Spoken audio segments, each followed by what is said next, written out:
Aujourd'hui, donc on a une séance sur l'entretien, enfin la préparation de l'entretien d'embauche. Vous avez répondu à une annonce. Cette annonce, vous avez beaucoup de chance, vous avez envoyé votre CV, votre lettre, et puis vous allez avoir un entretien. Très souvent maintenant, on ne commence pas par un entretien physique. On ne va pas se déplacer dans l'entreprise, on va avoir un entretien téléphonique, et on va avoir un entretien visiophonique. Ça veut dire que vous n'êtes pas encore sélectionné pour être en entretien, mais vous êtes présélectionné, hein, c'est un peu ce qu'on a mis là, pour voir si ça colle vraiment, si ce que vous avez dit dans le CV colle avec votre personnalité. La deuxième, c'est on vous appelle juste pour prendre rendez-vous. Il faut rester quand même très vigilant parce que même si l'appel peut ressembler seulement à « Bonjour, je voudrais vous recevoir, quel jour vous pouvez », en fait, il va sûrement placer des questions. Vous n'êtes pas sur vos gardes et vous pouvez dire des bêtises juste pendant une prise de rendez-vous. Quel que soit le type d'appel dont on parle là, c'est-à-dire vous appelez pour une présélection, vous appelez juste pour une prise de rendez-vous ou vous appelez pour tenter votre chance, c'est ce qu'on a mis, c'est il va falloir faire bonne impression. Il va falloir intéresser votre recruteur, c'est évident. Si c'est plat, si c'est pas intéressant, aucune chance, vous ne serez pas sélectionné, on vous dira merci, au revoir, c'était sympa d'appeler. Et puis il va falloir lui donner envie de vous donner un vrai rendez-vous physique où cette fois vous vous déplacez dans l'entreprise pour aller défendre votre stage, votre emploi. Capter l'attention est beaucoup plus difficile puisque la communication est carencée, il n'y a pas de visuel. Et il sera aussi beaucoup plus facile pour l'interlocuteur de couper court. Si ça c'est la réalité et ce sont les contraintes d'une communication par téléphone, qu'est-ce que vous pouvez faire pour reprendre la main et puis arriver quand même à bien communiquer? Soyez très vigilants sur le choix des mots. Quand on est en face à face, si on utilise un mot inadéquat, on peut faire un grand sourire, on fait une pirouette, si on a un peu de métier, puis on le fait oublier. Au téléphone, le mot mal choisi, il va peser longtemps. Il faut stimuler en permanence votre interlocuteur.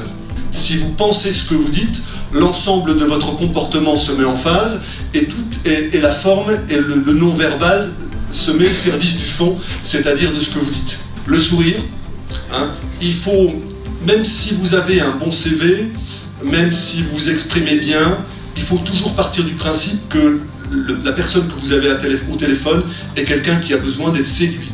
En amont, vous vous êtes préparé à cet entretien. Préparé comment? On l'a dit tout à l'heure, il y a plusieurs méthodes. Aujourd'hui, vous avez la chance, sur Internet, vous avez déjà un grand nombre d'informations que vous pouvez collecter sur l'entreprise.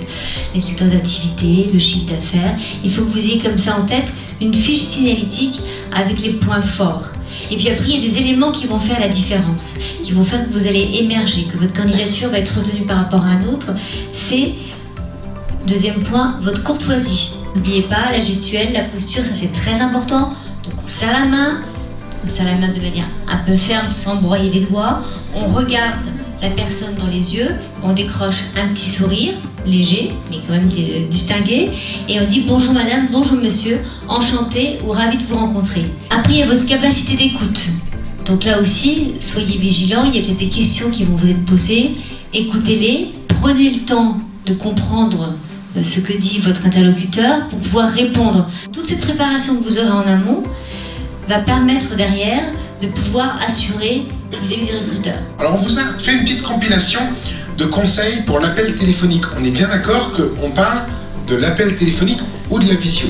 Alors évidemment la visio, si vous en avez jamais fait, c'est vous prenez votre ordinateur portable, vous installez Skype et vous avez là l'interlocuteur en face à face. Alors c'est pas facile non plus, donc la première chose à faire c'est se mettre au calme. Même si on est face à son écran et à son téléphone, on se met en vraie position de travail et en position d'entretien. Donc on se prépare psychologiquement, se préparer psychologiquement c'est ça, c'est vraiment se mettre en tenue, se mettre dans des circonstances calmes et se préparer à faire un entretien. Alors vous avez fait un appel et une visio qui ont été plutôt satisfaisants.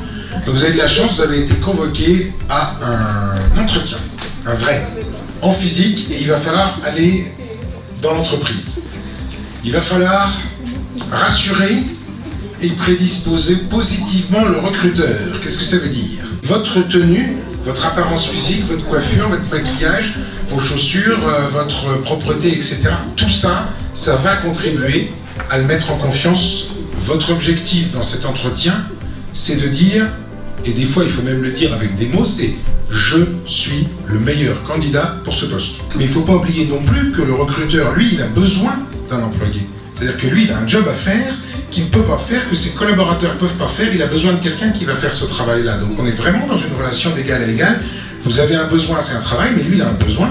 C'est un collaborateur. Un recruteur prépare toujours son entretien parce qu'il sait que c'est ça qui va lui donner la main et c'est ça qui va lui permettre d'avoir des informations justes. La méthode qui est la plus éprouvée, la plus intéressante pour lui, c'est celle-ci. D'abord, il vous remercie, il vous met à l'aise. Alors ce que je vous propose, c'est d'abord que je vous présente l'entreprise et le poste. Et puis dans un deuxième temps, on fera l'inverse. Je vous laisserai la parole et je vous demanderai de me dire qui vous êtes, ce que vous avez fait jusqu'à présent. Donc il faut que vous soyez prêts à parler pendant 5-7 minutes et dire un certain nombre de choses. Pas évident, hein? Dans un bon entretien, il y a toujours à un moment donné une mise en pression du candidat. Et respectueuse, bien sûr, mais une vraie mise en pression, parce que c'est ça, c'est à ce moment-là qu'on vous saura ce que vous avez dans le ventre. La formation, elle me sert, si, parce que par la suite, je veux atteindre un BTS soit en management des unités commerciales ou soit en négociation des relations clients. Donc comment poursuivre un stade plus haut, ça peut me servir, oui. Alors le thème d'aujourd'hui, c'était l'entretien d'embauche. Donc les élèves ont appris un petit peu les travers, les points positifs, négatifs qu'il faut avoir pendant l'entretien d'embauche. C'est vraiment très très formateur. Il faut qu'ils apprennent à se présenter eux-mêmes, à tirer parti de leur maigre expérience, mais ils ont déjà une expérience en stage, donc il faut qu'ils la valorisent. Ils sont repartis avec une mine d'informations à leur disposition, des réponses aux questions, des petits trucs pour trouver ses défauts, ses qualités.